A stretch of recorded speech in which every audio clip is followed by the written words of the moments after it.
जय श्री कृष्ण। प्रिय भक्तों, आज के इस वीडियो में हम विशेष रूप से बात करेंगे ग्रहण के विषय में। क्या आप जानते हैं आने वाली अमावस्या पर ग्रहण है? और क्या आप जानते हैं कि किन किन देशों में होगा? आप जानते हैं अगर अमावस्या पर ग्रहण है तो फिर जो अमावस्या पर किए जाने वाला श्राद्ध, दर्पण आदि कार्य वो कैसे होगा? ग्रहण के समय हमें क्या कार्य करने चाहिए, क्या नहीं करने चाहिए? ग्रहण के नियम क्या है? और ग्रहण के बाद किस प्रकार से शुद्धि होती है? ग्रहण पर किया जाने वाला दान बड़ा कल्याणकारी होता है, तो वो दान कैसे करना है, कब करना है, ग्रहण के बाद, ग्रहण के समय या ग्रहण से पहले।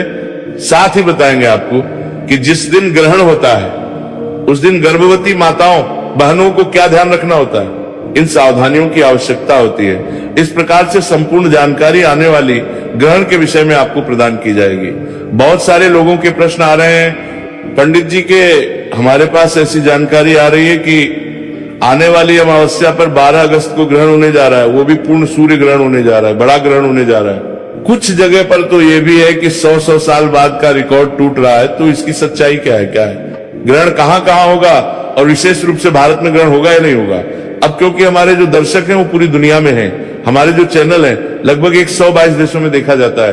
विशेष रूप से आप सभी दर्शक जो अमेरिका में हैं, बहुत से दर्शक हमारे अफ्रीकन कंट्रीज में हैं, बहुत से दर्शक हमारे ऑस्ट्रेलिया और यूरोप से भी हमारे पास आपके संदेश, मैसेज आए हैं जिसके माध्यम से आप पूछ रहे हैं। तो आप सबके लिए एक ही वीडियो में बना रहा हूं जिसमें सभी के लिए जानकारी होगी।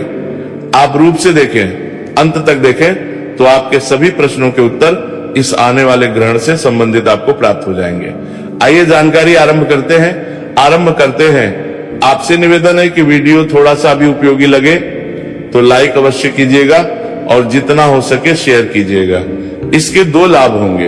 एक तो यह है कि लोगों तक सही जानकारी पहुंचेगी, जिन देशों में ग्रहण है उन लोगों को भी सही जानकारी पहुंचेगी, और जिन देशों में ग्रहण नहीं है वहां के लोगों को भी सही जानकारी पहुंचेगी, जिससे कि उनके बीच का जो भ्रम है वो होगा और वो उसी के अनुसार अपनी 12 तारीख की आने वाली अमावस्या की सारी प्लानिंग कर पाएंगे, उसको कार्य को निर्धारित कर पाएंगे।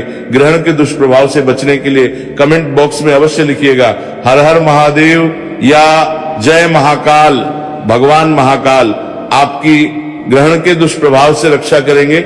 आइए जानकारी आरंभ करते हैं। प्रिय भक्तों, सबसे पहला जो प्रश्न है आपका कि जो ग्रहण है उसमें हमें क्या करना चाहिए, क्या नहीं करना चाहिए और कैसे इस समय को व्यतीत करना चाहिए। गर्भवती माताएं, बहनें क्या करें, क्या ना करें, और पूजा पाठ के कार्य कैसे होंगे। सबसे पहली बात तो ये कि जो ग्रहण है ये एक खगोलीय घटना है जो कि अंतरिक्ष में घटित होती है पृथ्वी पर, फिर भी उसका सीधा प्रभाव कहा गया है। जो सनातन धर्म को मानने वाले हैं वो जानते हैं कि हमारे सनातन धर्म में ग्रहण को विशेष स्थान दिया गया है। जो ग्रहण होता है उस समय पर कुछ कार्य जैसे पूजा पाठ, शुभ मांगलिक कार्य वर्जित होते हैं, लेकिन ग्रहण के समय का दान अत्यंत फलदायक गया है। ग्रहण का दान परम कल्याणकारी कहा गया है। सबसे पहला प्रश्न कि ग्रहण होता क्यों है। ग्रहण के विषय में जो वैज्ञानिक दृष्टिकोण है मैं उसका सदा समर्थक रहा हूं। तो विज्ञान ये कहता है कि सूर्य अपनी दूरी पर है और पृथ्वी उसके चारों ओर चक्कर लगाती है, वहीं चंद्रमा पृथ्वी के चारों ओर चक्कर लगाता है। इस प्रकार से जब घूमते घूमते सूर्य और पृथ्वी के बीच में चंद्रमा आ जाता है तो उससे सूर्य प्रकाश पृथ्वी पर आना बंद हो जाता है। अब पृथ्वी क्योंकि बहुत विशाल है, बहुत बड़ी है, और चंद्रमा जब बीच में आता है क्योंकि सभी ग्रह गोलाकार है, तो पूरी पृथ्वी पर अंधकार नहीं होता। परंतु जिन देशों में उस समय सूर्य का प्रभाव होता है, अर्थात जिन देशों में दिन का समय होता है, जहां क्षितिज के ऊपर सूर्य रहा होता है, उन देशों में उस समय पर अंधकार छा जाता है। तो ग्रहण जो है केवल उन्हीं देशों को प्रभावित करता है। दूसरा ग्रहण जो है, सूर्य ग्रहण 3 प्रकार के होते हैं। पूर्ण सूर्य ग्रहण, आंशिक सूर्य ग्रहण और जिसे रिंग ऑफ फायर कहते हैं। आने वाला जो सूर्य ग्रहण है ये अधिकतर देशों में पूर्ण सूर्य ग्रहण कहा जा रहा है। बहुत समय के बाद पूर्ण सूर्य ग्रहण है ये, जो कई घंटे तक चलने वाला है। पूर्ण सूर्य ग्रहण तब होता है जब चंद्रमा पृथ्वी और सूर्य के बीच में इस प्रकार से आ जाए कि वहां सूर्य के प्रकाश को पूर्ण रूप से पृथ्वी पर आने से रोक दे, तो उसको पूर्ण सूर्य ग्रहण कहते हैं। वही जब चंद्रमा इस प्रकार से आता है सूर्य और पृथ्वी के बीच में, जिससे कि सूर्य का कुछ हिस्सा जो है चंद्रमा से ढक जाता है और कुछ दिखाई देता रहता है, तो इसे हम आंशिक सूर्य ग्रहण कहते हैं। और तीसरी अवस्था होती है वलयाकार सूर्य ग्रहण की।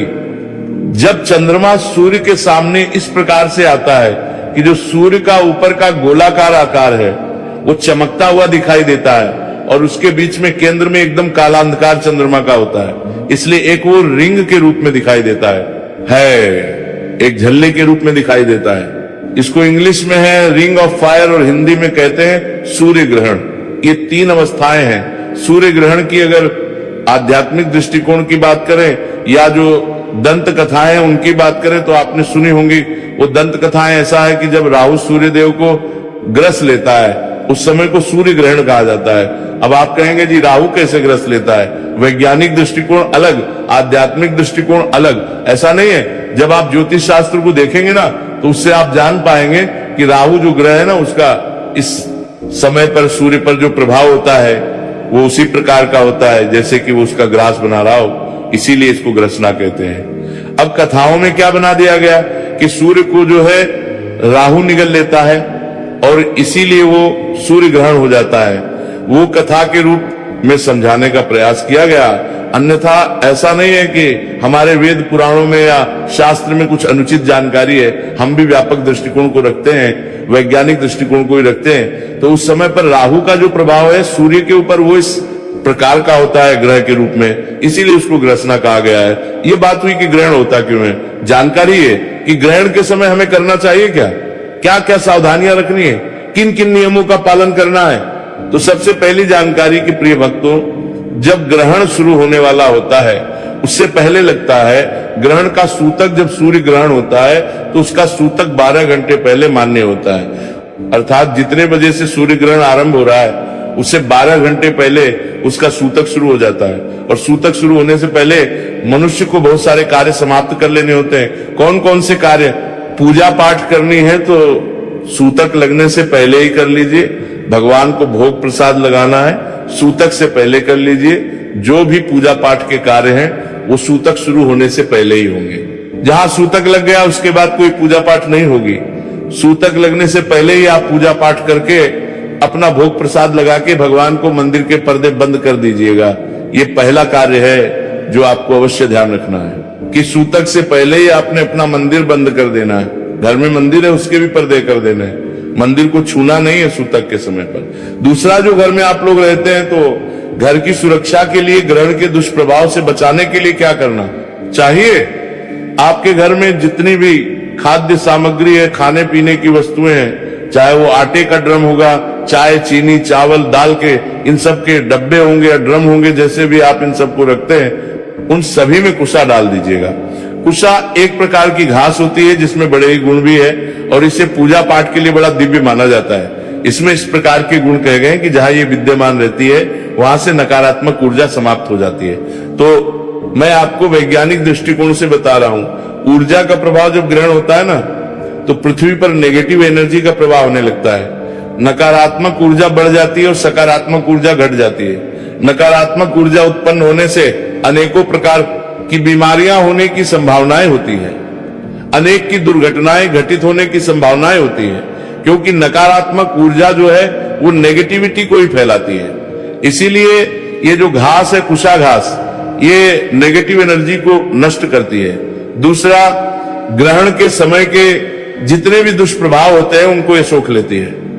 जब पृथ्वी पर सूर्य का प्रकाश नहीं आता तो उस समय पर हानिकारक जीवाणु उत्पन्न होता है जो अत्यंत ही सूक्ष्म हो सकता है। उसका किसी प्रकार का दुष्प्रभाव आपके घर में ना रहे, आपके खाने की वस्तुओं विषैला ना कर दे, क्योंकि जो अति सूक्ष्म जीवाणु है वो आपके खाने पीने की वस्तुओं को अगर प्रभावित करेगा तो वो विषैली हो सकती है, जिससे कि आपको अनेकों प्रकार की परेशानी उसको खाने से हो सकती है। ये कुशा घास उससे एक प्रकार से रक्षा करती है ऐसी मान्यता है। इसीलिए इस कुशा घास को सभी खाद्य सामग्री में डाल देना चाहिए सूतक शुरू होने से पहले। यहां तक कि पानी की जो आपकी टंकी है ना उसमें भी कुशा घास डाल दीजिए। अब आप कहेंगे पंडित जी कुशा घास तो हमारे यहाँ नहीं मिलती, जिनके यहाँ नहीं मिलती ऐसी अवस्था में काले तिल आपके यहाँ मिलते होंगे। काले तिल लीजिए और थोड़े थोड़े काले तिल इन सब चीजों में डाल दीजिएगा। जो काला तिल भी ना डाल पाए वो तुलसी पत्र, तुलसी का पत्ता, इन सभी चीजों में डाल दीजिएगा। ये बताया गया है कि इनको आप सूतक लगने से पहले डाल दीजिए जब सूतक आरंभ हो गया है या ग्रहण आरंभ हो गया है, विशेष रूप से ध्यान दीजिए कि इस समय पर पूजा पाठ का अभिप्राय है जो आप भगवान की भक्ति करते हैं, मंत्र जप वो परम कल्याणकारी है। इस समय पर किया गया मंत्र जब आपको अक्षय पुण्य देता है, अनंत पुण्य देता है। ग्रहण के समय का मंत्र जब परम कल्याणकारी है। ग्रहण के समय जितना हो सके आपको दान करना चाहिए। ग्रहण के समय जितना हो सके भगवान के पाठ सुनिए, पढ़िए, नहीं देखिए, पढ़िए। पढ़ने की मनाही इसलिए कि जब ग्रहण चल रहा होता है या सूतक लग गया होता है तो मनुष्य का ये जो शरीर है ना, ये अशुद्ध हो चुका है, अशुद्ध हो चुका है। आपकी जो जीवात्मा है वो कभी अशुद्ध नहीं होती, वो सदा पवित्र रहती है। लेकिन आपका ये जो शरीर है जो नश्वर है, इसे अशुद्ध मान ग्रहण के समय पर, क्योंकि हर ओर ग्रहण की छाया है, सूतक है। और जब सूतक लग जाता है तो आप सामान्य सूतक क्या मानते हैं? पूजा पाठ नहीं होती, क्योंकि हमारे शरीर को सूतक लगता है। अब उस अवस्था में यदि हम किसी भी पवित्र ग्रंथ को लगेंगे, छुएंगे, पकड़ेंगे तो वो शुद्ध होगा, पवित्र हो जाएगा। इसीलिए कहा जाता है कि ग्रहण के समय आप पुराण आदि को ना छुए। आज के समय में तो आपके पास पूरा का पूरा भंडार है कि आप इंटरनेट के माध्यम से जितना हो सके पाठ सुनिए। आप चाहे उस समय पर भिन्न भिन्न कथाएं सुन सकते हैं, भगवान के स्तोत्र सुन सकते हैं, सहस्त्र नाम सुन सकते हैं, ये सब कल्याणकारी है। इसी प्रकार से आपको ये समय व्यतीत करना चाहिए, इसी प्रकार से भक्ति करनी चाहिए। जो माला जपते हैं आप इस समय पर ना, ग्रहण के बाद में आपको उस माला का भी शुद्धिकरण करना होता है, क्योंकि आपने सूतक के समय उसको छुआ है। इसीलिए उसको गंगा जल से धोना चाहिए। जो आज जिस कपड़े में वो रखी होती है, गुप्ती जिसे हम कहते हैं, तो उसे भी आपको धोना चाहिए। जिस आसन पे बैठ के आपने मंत्र जप किया है, उस आसन का भी शुद्धिकरण धोना आवश्यक हो जाता है। ग्रहण के समय आप जिन जिन वस्तुओं को छुएंगे वो सभी वस्तुएं धोई जानी चाहिए। नियम यही कहता है। अगर ग्रहण के समय आप अपने बिस्तर पर हैं तो बिस्तर भी धोया जाना चाहिए। यही नियम कहता है कि ग्रहण के बाद प्रत्येक वह वस्तु जिसको आपके शरीर ने ग्रहण के समय पर छुआ है वह तभी शुद्ध होगी जब आप उसको धोएंगे। इसीलिए ग्रहण के बाद नहाने की बात कही गई है, मैं उस पर आऊंगा। पहले तो ग्रहण के समय इन कार्यों को कीजिए। भोजन आदि की मनाही होती है कि ग्रहण के समय हमें कुछ भी खाना नहीं चाहिए। इसके वैज्ञानिक कारण की अगर बात करूं तो देखिए, जब नेगेटिव एनर्जी रहेगी, वातावरण में नकारात्मक ऊर्जा रहेगी, हानिकारक जीवाणु रहेंगे, तो उस समय पर आप भोजन करेंगे तो वो आपके भोजन के माध्यम से आपके शरीर में जा सकते हैं। इसीलिए आपको उस समय पर कुछ भी खाने पीने की मनाही कही गई है। दूसरा, अगर आप अत्यंत ही आवश्यक समझते हैं खाना पीना तो बहुत अधिक सावधानी के साथ, साफ सफाई के साथ उसको ग्रहण कर सकते हैं। पर धार्मिक दृष्टिकोण की बात करें तो धार्मिक दृष्टिकोण यही कहता है कि समय पर हमें खाना पीना नहीं चाहिए। विशेष रूप में ग्रहण जब चल रहा हो तो मनुष्य को प्रयास करना चाहिए कि वह अधिक से अधिक समय अपने घर पर रहे। कार्यालय में है तो कार्यालय में रहे, अर्थात आप सुरक्षित स्थान पर रहे। खुले आसमान के नीचे निकलने से आपको बचना चाहिए। जो गर्भवती माताएं बहनें हैं उनको क्या करना चाहिए? ग्रहण के समय गर्भवती माताओं बहनों को सोना नहीं चाहिए, निद्रा में नहीं जाना चाहिए, इसकी मनाही कही गई है। जो भी हमारी माताएं बहनें हैं, सूतक चल रहा है, क्योंकि सूतक का समय लंबा 12 घंटे का होता है लगभग, तो ऐसी अवस्था में इतने समय तक किसी भी गर्भवती के लिए बैठे रह पाना तो संभव है नहीं। तो आप उस समय पर लेट सकते हैं, परंतु निद्रा जो है उसकी बनाई गई है।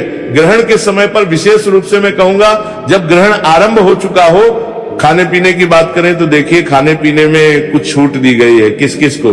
जो गर्भवती माताएं बहनें हैं उनको खाने पीने की छूट है, क्योंकि यदि वो नहीं खाएंगी तो उनके गर्भस्थ शिशु को हानि हो सकती है। इसीलिए, क्योंकि उनको तो खाते रहना होता है तो उनको खाने की मनाही नहीं है। एक बात, दूसरा, जो वृद्धजन है वो भी सावधानी पूर्वक खा सकते हैं। जिनकी दवाइयां आदि चल रही है, रोगी है, वो भी खा सकते हैं। और जो बालक है उनको भी नियंत्रित करना संभव नहीं है, तो वो उनको भी आप खिला सकते हैं। पर ध्यान दें कि जब आप भोजन करें तो साफ सफाई का पूरा ध्यान रखें, शुद्धता का पूरा ध्यान रखें। शुद्ध भोजन करें जिससे कि किसी प्रकार का, अर्थात अशुद्ध ही आपके भोजन में ना जाए। किसी चीज से स्पर्श हो के किसी प्रकार का उसको खराब ना करें, दूषित ना करें। तो इस प्रकार से आप भोजन ग्रहण कर सकते हैं। अब प्रश्न उठता है कि ग्रहण समाप्त होने के बाद हमें क्या करना चाहिए? तो प्रिय भक्तों, जब ग्रहण समाप्त हो जाए, ग्रहण समाप्त होने के बाद सबसे पहले तो आप स्नान कीजिए। स्नान करने के बाद स्वच्छ वस्त्र धारण कीजिए। जो आपके पहने हुए वस्त्र हैं उनको आपको उसी समय धो देना चाहिए। घर में गंगा जल का छिड़काव कीजिए, पूरे घर में गंगा जल छिड़किए, पूजा स्थल आदि में गंगा जल छिड़किए। मंदिर के पर्दे खोल जो कुशाघास आपने डाली थी उन सबको निकाल के फेंक दीजिए और अब आप मंदिर में भगवान को स्नान आदि कराइए। आरती का समय है, आरती आदि कीजिए। भोग प्रसाद का समय है तो भोग प्रसाद आदि लगाइए। दान कब करना है? दान का नियम ये कहता है कि जब ग्रहण चल रहा है ना, उसी समय पर आपको मानसिक संकल्प कर लेना चाहिए, क्योंकि आप किसी भी चीज को छुएंगे उस समय तो वो तो अशुद्ध हो जाएगी। इसीलिए आपको उसी समय संकल्प कर लेना चाहिए कि प्रभु आज के दिन इस ग्रहण के समय में ये वस्तु दान संकल्प करती हूँ या संकल्प करता हूँ। इस प्रकार से मानसिक संकल्प कर लीजिए और उसके बाद जब ग्रहण पूर्ण हो जाए वो वस्तु दान कर दीजिए। दूसरा, आजकल क्या है कि बहुत सारे संस्थानों में आप ऑनलाइन दान दक्षिणा भेज सकते हैं, तो आपके पास ये ऑप्शन है।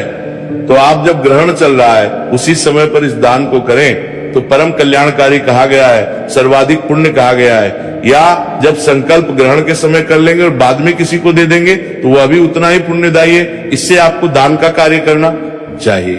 अब प्रश्न उठता है कि ये जो ग्रहण है ना, इसका प्रभाव है कहां कहां, किन किन देशों में है, और जहां ग्रहण है वहां पर अमावस्या के कार्य कैसे होंगे।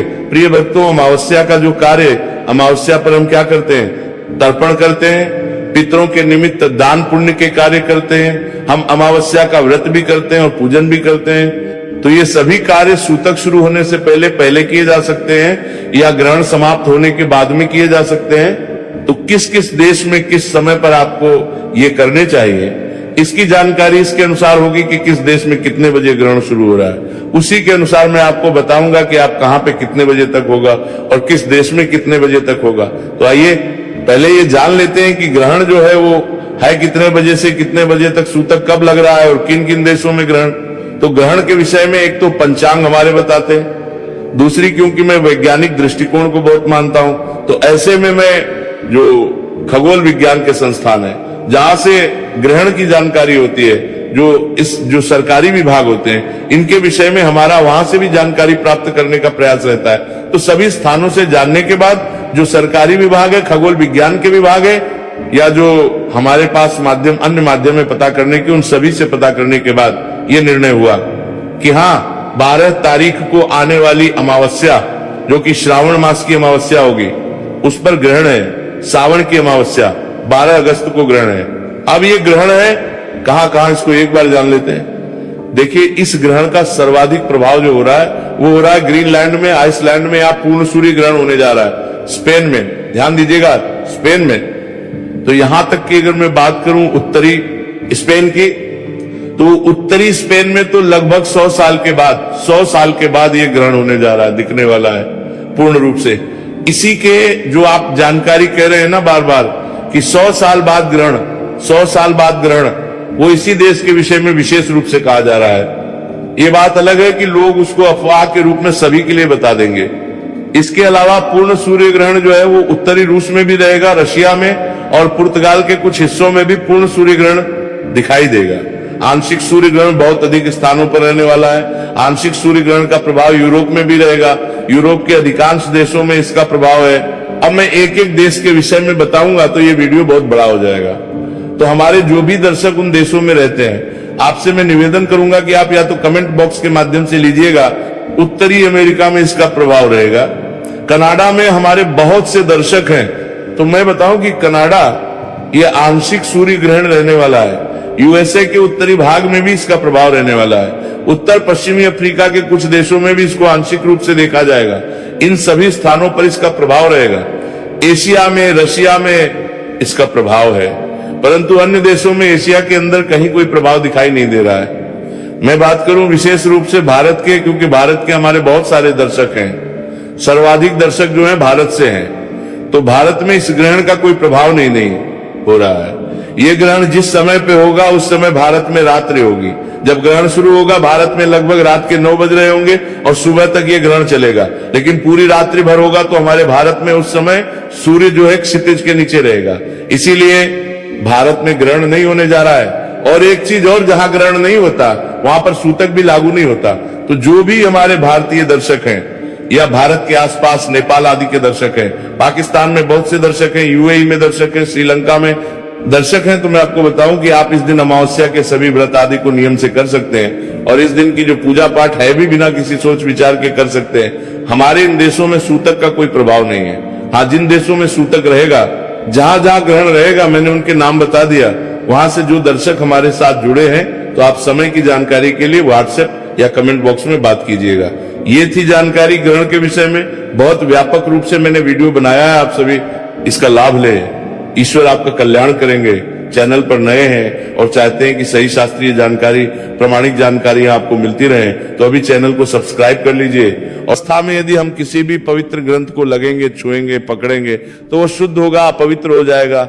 इसीलिए कहा जाता है कि ग्रहण के समय आप पुराण आदि को ना छुए। आज के समय में तो आपके पास पूरा का पूरा भंडार है कि आप इंटरनेट के माध्यम से जितना हो सके पाठ सुनिए। आप चाहे उस समय पर भिन्न भिन्न कथाएं सुन सकते हैं, भगवान की स्तोत्र सुन सकते हैं, सहस्त्र नाम सुन सकते हैं। ये सब कल्याणकारी है। इसी प्रकार से आपको ये समय व्यतीत करना चाहिए, इसी प्रकार से भक्ति करनी चाहिए। जो माला जपते हैं आप इस समय पर ना, ग्रहण के बाद में आपको उस माला का भी शुद्धिकरण करना होता है, क्योंकि आपने सूतक के समय उसको छुआ है, इसीलिए उसको गंगा जल से धोना चाहिए।